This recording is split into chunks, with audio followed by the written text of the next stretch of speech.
So once again, for the second time, what I wound up doing since the replacing the chip, let the smoke out again.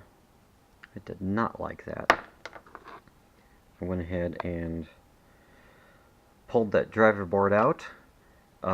There's a gentleman on one of the EV sites there that already worked out what the motor is and how to rewire it. So I will put a linky in the thingy down there. And off of the Amazonian brushless motor driver. And this guy is basically just a little MOSFET. And I'll put linkies to these guys as well. What this guy's going to do is let us take the light blue wire, I believe. I'll have to look that up again. So on the wiring harness, we've got power and ground. And then I believe the blue one was a really fast pulse width modulated, probably a trigger line.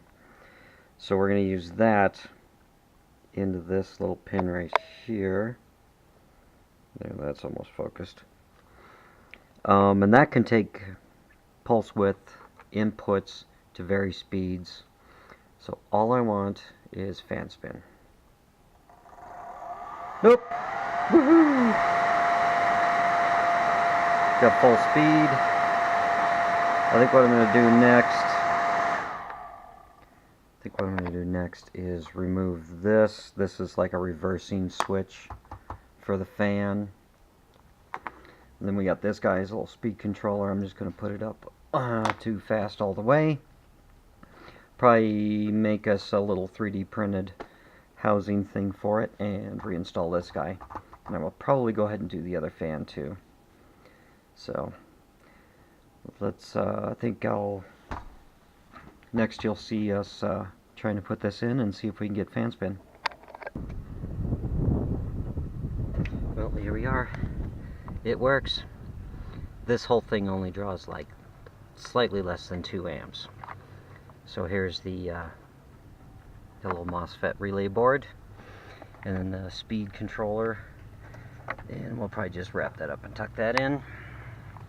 I also want to show you, this is FORscan, and you go to the test section, tests BCM, and hit play, which will spool up the fans.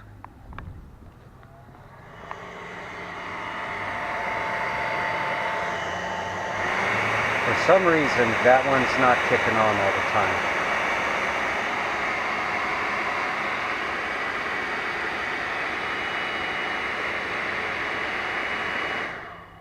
And the test is done. For some reason, this guy's not turning on all the time. I think I'm going to go ahead and get another set like this, tuck it in here, and lose that controller board. Another fine job, well done.